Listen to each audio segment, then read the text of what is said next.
Welcome back to First Take. It was a battle in the Western Conference as the Nuggets took the Spurs to overtime and won thanks to Nikola Jokic's 40 points, 8 rebounds, 13 assists, 3 blocks, and 0 turnovers. The win snapped 11 straight by San Antonio and gave Denver their 8th straight. As for Wemby, he tied a season-high 40 minutes and finished with 34 and 18, but only had 2 shots in overtime. Vince is back here with us. What statement did the Nuggets make on Saturday night against the Spurs?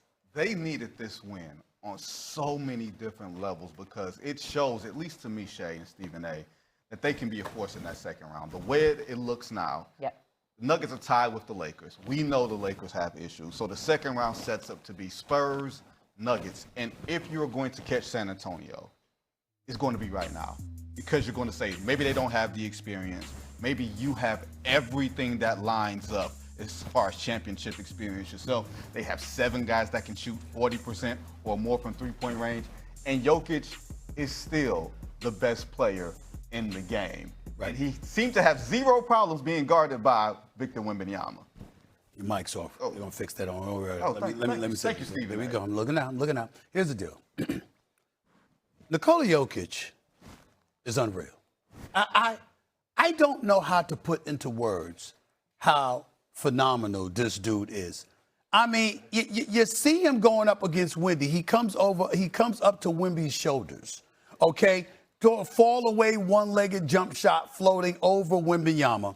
Finishes the game with 40 points, 13 assists, and 8 rebounds and 3 blocks. I'm running out of words to say about Nikola Jokić. And let me be very, very clear to all the Nikola Jokić lovers out there. He should be a part, don't think it escapes me, he should be a part of every MVP conversation. The league MVP conversation, it shouldn't exist without him. We're too used to it. We're so used to it, but we know who he is and what he deserves. Having said that, I want to say this, and I'm going to make this statement right here, right now. Lakers, first of all, Lakers, and we'll talk about them later, but they're done.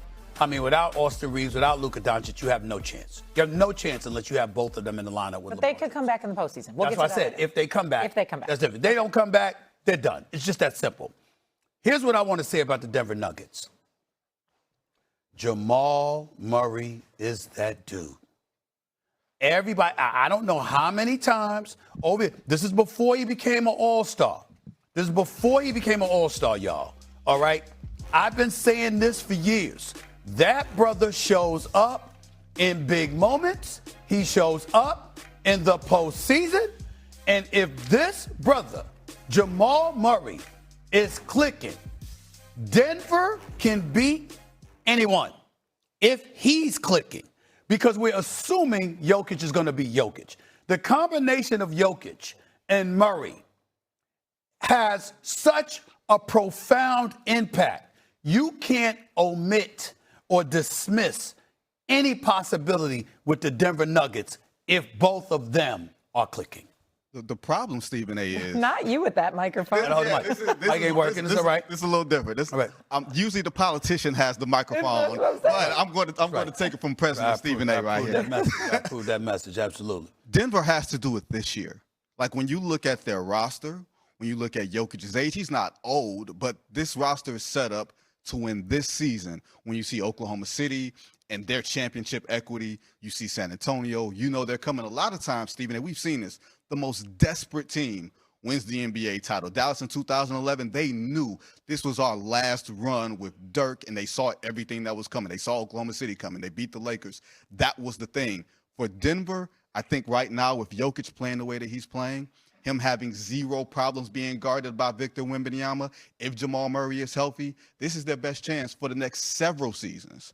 You know how fun it was to watch Wemby go against Jokić? I mean, this is the best 1-2 punch I've ever watched. Wemby is, we're so lucky to have Wemby. We're so lucky to have him. He's a superstar, and he's special. His personality, his game, the whole bit. Mad love for Wemby and the Spurs overall because I love Castle as well, and I've always loved my man De'Aaron Fox. But I'm going to also say this, something to pay attention to. Clutch time points. Denver shot 53% in this game. San Antonio only 35%. We have to monitor that because all we have to hold against the San Antonio Spurs is their youth. We're looking at them, and we're looking at a guy like Harrison Barnes, a champion, De'Aaron Fox, who's been in the playoffs before with the epic 7-game series against the Warriors. And we're like, okay, you got that, but their youth is still something that all of us have question marks when you compare that to Oklahoma City, LA, Denver, etc. That's the only thing. And against Denver, they showed you how that can hinder them. Yeah. That's it. To your point, Jokić 3 for 4 from the floor in overtime, where Wemby only had 2 points. What he's been doing and averaging 27 a game in the games that he's played this year. Steph Curry could go out on a basketball court and literally give you 26, 27 a night shooting the basketball from the perimeter. That's how phenomenal and great he is. That's 3-4 more years left in this game, considering the level of condition he is, even at the age of 38, because he can walk past half court and pull up, and there's nothing that you can do about it. So because of that, you make an interesting point. If Steph Curry comes and says, all right, I'm ready to leave, which is hard to imagine him doing, then that's a different animal. If I'm Joe Lacob, you literally have to hurt me to get me to move him. He has to come to me and say, he has to pull a Tom Brady with Robert Kraft. It's time. It's time for me to depart. He has to do something like that. Otherwise, listen, I know Joe Lacob a little bit. I can't even imagine the level of depression that would kick in the day that Steph Curry departs, whether it's in retirement or whether it's him moving on.